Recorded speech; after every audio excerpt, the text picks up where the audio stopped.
Merci de rester fidèle au programme de la 7TV. Mesdames et messieurs, il est 13h. Bonjour et bienvenue dans ce journal. À la une de l'actualité, l'affaire du marché controversé de l'agence sénégalaise d'électrification rurale qui connaît un nouveau rebondissement. La Cour suprême a rendu son verdict et des bouts laser. La juridiction a donc rejeté sa requête ordonnant le maintien de la suspension. Et puis en sport, Dakar Arena abrite à partir de ce vendredi jusqu'à dimanche la deuxième fenêtre des éliminatoires de l'Afro-Basket masculin. Aujourd'hui, le Sénégal affrontera le Rwanda. Les ambitions du coach des Lions est claire. Il veut faire le plein pour prendre une bonne option dans la compétition.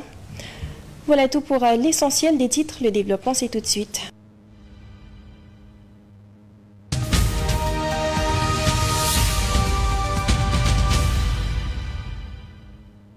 Dans le registre judiciaire, donc, pour commencer cet après-midi, la Cour suprême qui a donc rejeté le recours de l'agence sénégalaise d'électrification rurale visant à annuler la suspension de la décision de l'autorité de régulation de la commande publique à suspendre le projet d'électrification en question. Ce projet qui vise 1740 villages reste ainsi suspendu en attendant les investigations de l'ARCOP pour tirer au clair les présumées irrégularités. Le contrat signé à la suite d'une renégociation menée sous l'égide du nouveau directeur général de l'agence sénégalaise d'électrification rurale Jean-Michel Sen avec les dirigeants de l'entreprise espagnole AE Power EPCI continue toujours de faire couler beaucoup d'encre et de salive, même si le Premier ministre Ousmane Sonko avait pressé en faveur du directeur général de l'ASER, mais l'autorité de régulation de la commande publique avait tout de même suspendu le projet d'électrification de 1740 villages. Une décision de l'ARCOP qui fait suite à des dénonciations d'irrégularités présumées dans la gestion du projet, notamment la plainte déposée par l'entreprise sénégalaise AE Power Sénégal, écartée du projet qui accuse l'ASER de violation des lois sur l'attribution des marchés publics. L'ARCOP explique sa décision à cause surtout de l'incapacité du nouveau directeur à fournir les documents exigés après une demande d'explication de l'ARCOP à propos du différend qui l'oppose à l'AE Power Sénégal. Suite à la suspension, l'AGER avait saisi la Cour suprême pour annuler cette décision de l'ARCOP, mais en vain, car la plainte sera rejetée et la suspension du projet de 91 milliards maintenue. Le recours dans le fond sera étudié dans les prochaines semaines, mais d'ici là, l'ARCOP semble décidée à effectuer des enquêtes et investigations pour tirer au clair les présumées violations commises dans la signature de ce contrat. Pendant ce temps, l'OFNAC redouble d'efforts pour assainir la gestion publique entre 2023 et 2024. Le nombre d'affaires traitées est passé de 42 à 88, témoignant des intensifications des investigations. Selon Omar Sen, chef du département justement d'investigation, cette dynamique sera renforcée par la nouvelle majorité parlementaire, offrant enfin les moyens d'exiger une reddition des comptes, une avancée significative dans la lutte contre l'impunité au Sénégal. Alors que l'année 2024 n'a pas encore vu le bout du tunnel, le bilan d'activité de l'Office national de lutte contre la fraude et la corruption révèle déjà une nette augmentation du nombre de dossiers ouverts. Selon le chef du département d'investigation de l'Office, le commandant Omar Sen, qui animait un panel lors d'un atelier de formation organisé par Amnesty International Sénégal et l'OFNAC, le nombre de dossiers ouverts a presque doublé entre 2023 et 2024, passant de 42 à 88 affaires. Le nombre de convocations passant par cette même occasion de 102 à 252 et le nombre de réquisitions de 127 à 181. Toujours selon lui, ces chiffres pourraient être revus à la hausse avant même la fin de l'année. Cela montre une dynamique de prévention et de lutte contre la fraude, la corruption, l'enrichissement illicite, les pratiques assimilées et les infractions connexes. Et avec les nouvelles lois modifiant les lois de 2012 sur l'OFNAC, l'OFNAC et celle sur la déclaration de patrimoine. Les compétences sont plus renforcées. Désormais, en plus des attributions qu'il avait déjà, l'OFNAC a le pouvoir de placement en garde à vue, d'user de techniques d'enquête spéciale ou encore même de mener une médiation pénale. Pour la déclaration de patrimoine, si en 10 ans, près de 40% des personnes assujetties n'ont pas fait leur déclaration de patrimoine selon la chef de division de réception et traitement des déclarations de patrimoine. Désormais, l'évolution du patrimoine des assujettis est plus encadrée. Un acte que tous les membres du gouvernement ont effectué selon Aminata Diop. Le nouveau pouvoir a ainsi toutes les cartes en main pour surtout lutter contre la grande corruption au sommet de l'État. Même face à la non prise en compte de la responsabilité des personnes morales impliquées dans des actes de corruption, la majorité du pouvoir à l'Assemblée pourra faire sauter les verrous à travers une haute cour de justice qui en est compétente. OFNAC, déclaration de patrimoine, pôle judiciaire financier, majorité à l'Assemblée nationale, la mise en application du principe du Djoubel et Djoubanti devient plus que jamais possible. Dans le judiciaire, toujours, la division spéciale de cybersécurité rattachée à la direction de la police judiciaire a convoqué Moustapha Diarraté pour des propos jugés offensants. Selon une convocation officielle, il est tenu de se présenter au siège de la DSC ce vendredi. Si les raisons exactes et précises ne sont pas connues, il est important de rappeler que cette convocation intervient après son passage sur la 7TV où il avait tenu des propos désobligeants à l'égard des électeurs d'Ousmane Sonko. Lors d'un entretien sur 7TV avec Mamoudou Awanyaï, l'ancien président du groupe parlementaire Benno Bokk Yakaar Moustapha Diakhaté n'a pas mâché ses mots en critiquant sévèrement le choix de la majorité des électeurs. Selon lui, Ousmane Sonko, malgré son combat de ces dernières années, ne méritait pas la confiance des Sénégalais. Il a même déclaré que les personnes ayant voté pour Sonko sont maudites. Des propos qui ont suscité une large indignation. nit ku la def lu mel noonu nga jël bulletin xool turam ne ci photo nekk ak turam nga dugal ko ci urne loolu askanu alku rek moo koy def kese egg na foofu mais bien sûr mais Modou Awa Pastef li mu def ci lu bon ci réew mi dama ne ginnaaw traite nègre ak colonisation musul dal Sénégal. Cependant, une telle prise de position semble en décalage avec l'élan populaire qui a porté le Pastef au pouvoir lors de ces dernières élections. Si tous les Sénégalais partageaient la vision de Moustapha Diakhaté, ironie certains, le Pastef n'aurait obtenu aucun siège lors des législatives du 17 novembre 2024. c'est-à-dire ñu naan gaalu dof du teer.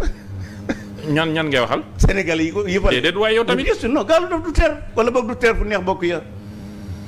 non Modou Awa Ndiaye. da nga wax ne lépp Sénégal am ñoo seen sago. mais bien sûr non man dama ne gaalu dof du teer. waaw parce que Modou Awa Ndiaye. Face à cette polémique, l'ancien parlementaire a été convoqué à la division spéciale de cybersécurité, rattachée à la direction de la police judiciaire. Il devra répondre de ses déclarations ce vendredi 29 novembre 2024, une affaire qui promet de faire couler beaucoup d'encre.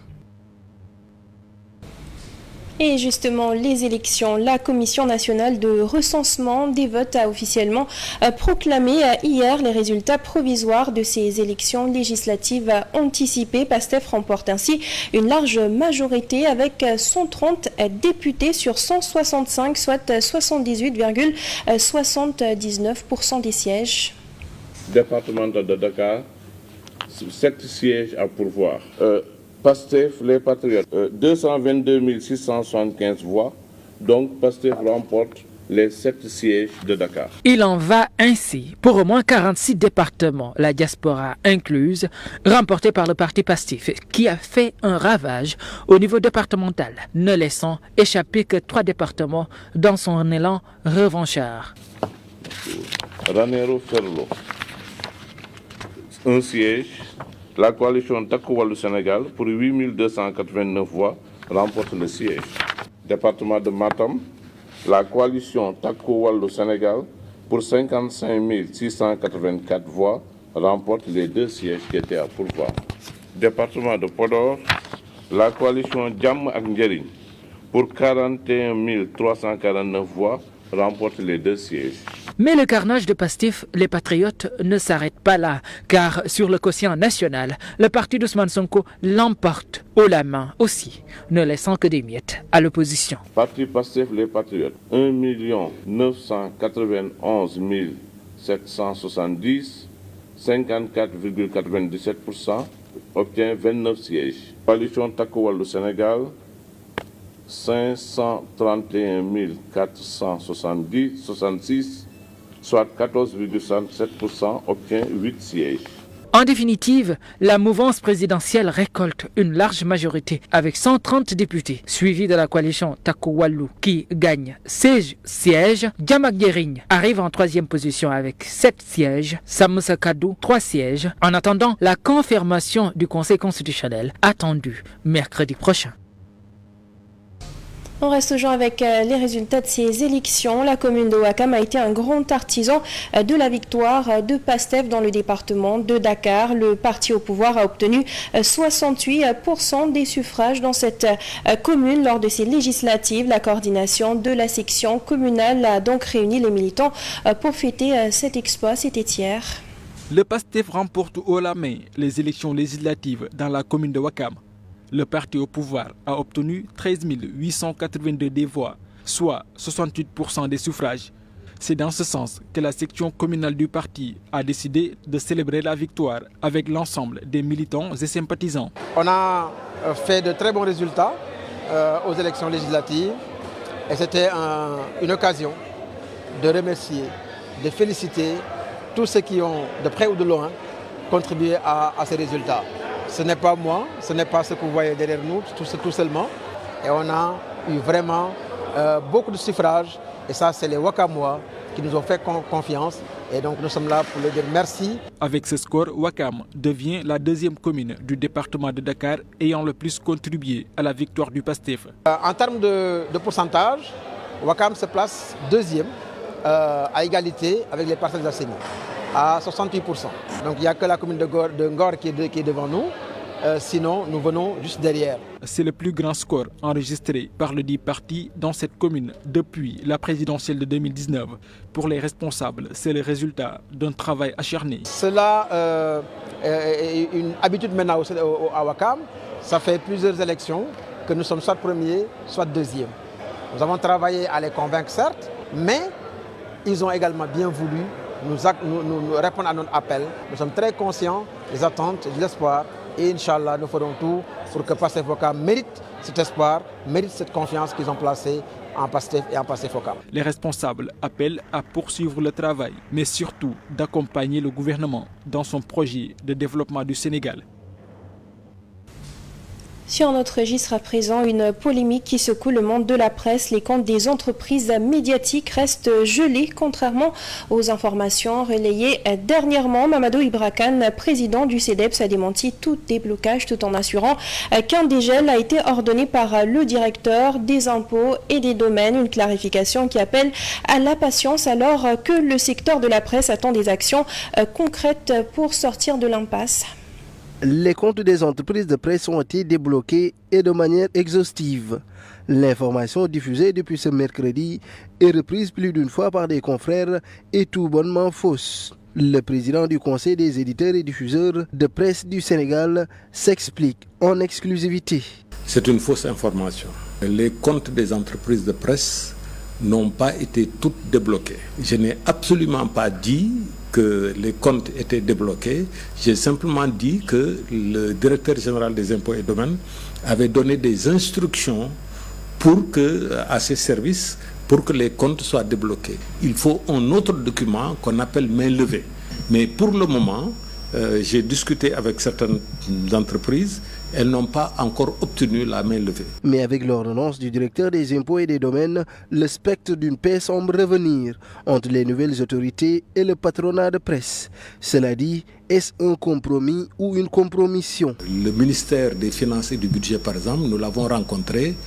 Nous avions rencontré le 17 juillet le ministre de la Communication. Nous avons sollicité la médiation de plusieurs structures, dont notamment le médiateur de la République, pour qu'il y ait un dégel, pour que l'appel du président de la République du 14 août 2024, à l'issue du Conseil des ministres, que cet appel rénové puisse être mis en œuvre. Mais pour le moment, nous n'avons absolument aucune solution par rapport aux problèmes que nous avons posés. Agressé de toutes parts avec la rupture unilatérale des contrats des démembrements de l'État du Sénégal, l'épongement des dettes qui n'est toujours pas effectif, sans oublier la distribution de l'aide à la presse qui se fait attendre. Le secteur de la presse agonise.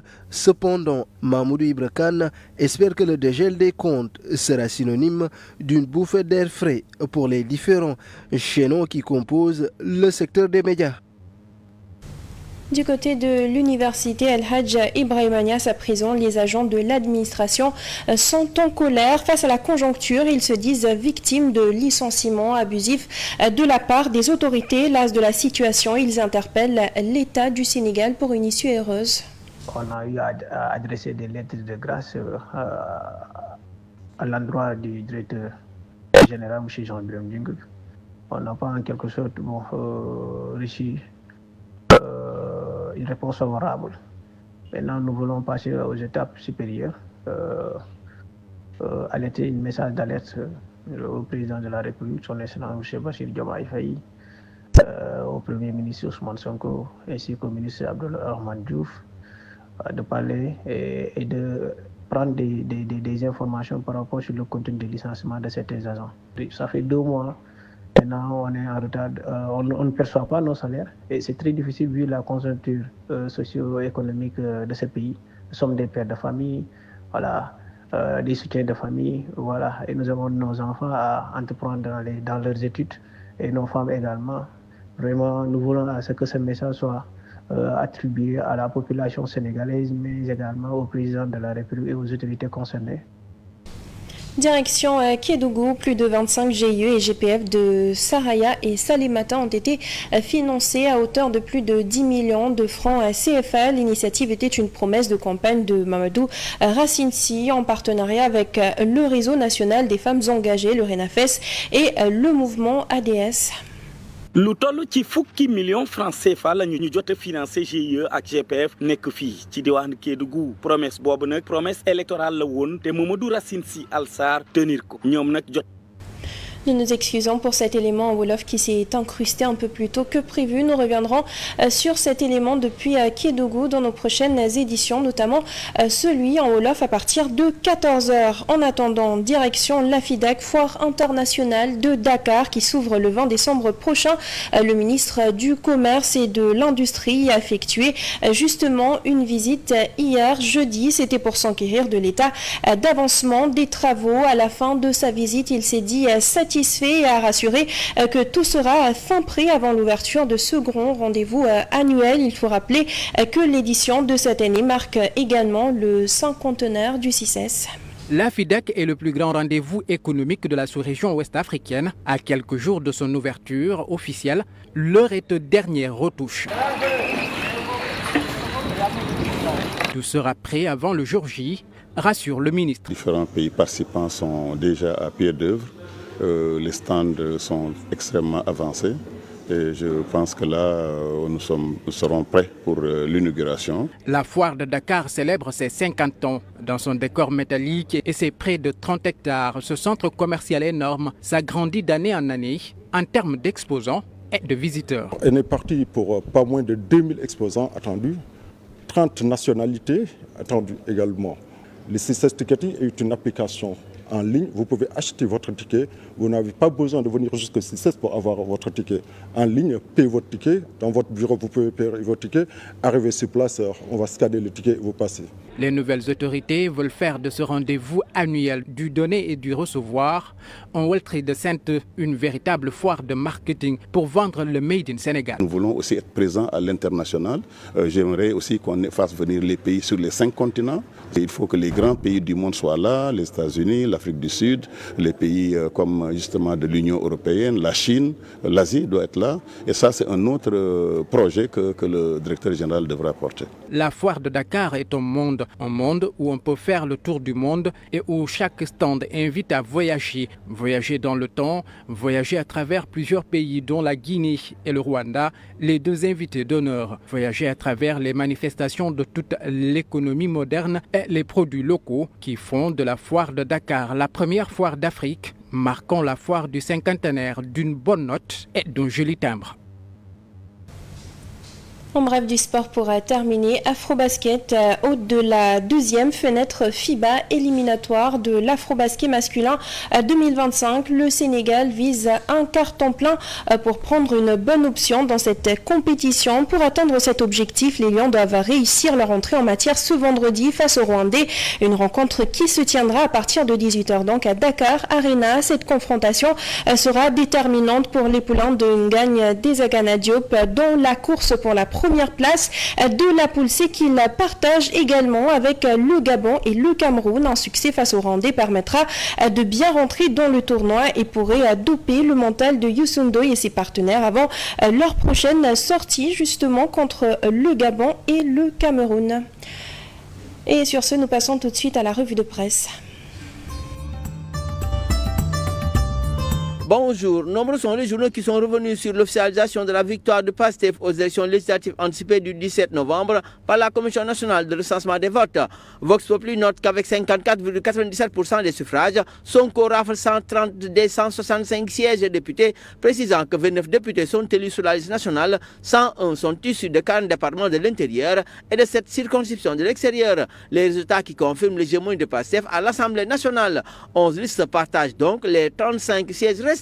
Les Échos présentent une assemblée de fortes têtes avec l'élection de Tafsir Thioye du SOPI, Cheikh Omar Anne de Diamangarigne, Tahirou Sarr, les nationalistes, Thierno Alassane Sall, le Sénégal Kessé. Les patriotes puissants 130 titre Le Soleil. Les élections législatives anticipées du 17 novembre 2024 ont consacré la domination du PASTEF qui a remporté 130 des 165 sièges. Le Témoin s'exclame la razzia de PASTEF, soulignant qu'avec ces résultats, PASTEF les patriotes se trouvent désormais dans une position de force pour orienter le cap politique institutionnel du Sénégal. Rémi Quotidien n'y va pas de main morte et écrit qu'avec 54,97% des suffrages, le PASTEF rafle les 130 sièges sur les 165. Pour le quotidien, c'est la recomposition. 130 députés pour PASTEF, 16 pour Takoualou, 7 pour Diamangarigne, 3 pour Samoussa Kadou et le reste comptant d'un seul élu. Et le journal d'ajouter que c'est Sonko qui installe ses poulains. Est-ce un nouveau mode politique qui s'ouvre? Depuis mars 2024, il y a une nouvelle page politique qui s'écrit au Sénégal. L'élection de Bassirou Diomaye Faye à la présidence, suivi de la victoire éclatante de PASTEF aux législatives, est un roman pour Ousmane Sonko qui a gagné le droit de décider de son destin dans 5 ans après avoir couronné tout le pays en vert dimanche. L'info y va entre espoir et crainte. Une assemblée nationale qui, en plus de cet écart énorme entre le nombre de députés du pouvoir et l'opposition, est marquée par le contraste saisissant entre les profils de l'essentiel des députés de l'opposition, des dinosaures, la scène politique, et ceux des députés du pouvoir, en majorité des novices. Mais Walf Quotidien lui note une baisse du taux de participation qui chute à 49%. PASTEF perd près de 500 000 voix. Dégringolade de Macky et Amadouba. Parlons tout à fait autre chose. Dans l'Observateur, sensant la hausse du prix du carburant, les pétroliers ont exprimé hier aux autorités leurs préoccupations concernant les nouvelles redevances instaurées par la Commission de régulation du secteur de l'énergie. Enquête se penche sur le secteur de la pêche avec la rupture de contrat entre le Sénégal et l'Union européenne. La pêche a un tourne-titre enquête. Le gouvernement affirme son engagement pour une pêche durable. Ceux de Saint-Louis dénoncent l'impact du gaz et du pétrole sur leurs activités. L'UNAPES demande l'ONU des financements du secteur et des accords étrangers. En sport, Source a fait état des débordements d'Ismaïla Sarr, critiqué ce manque de performance, départ de Marseille pour Crystal Palace, la qualification pour le mondial, autant de questions abordées dans cet entretien. Record lui parle de Sadio Mané qui veut son 4e but. Bonne lecture.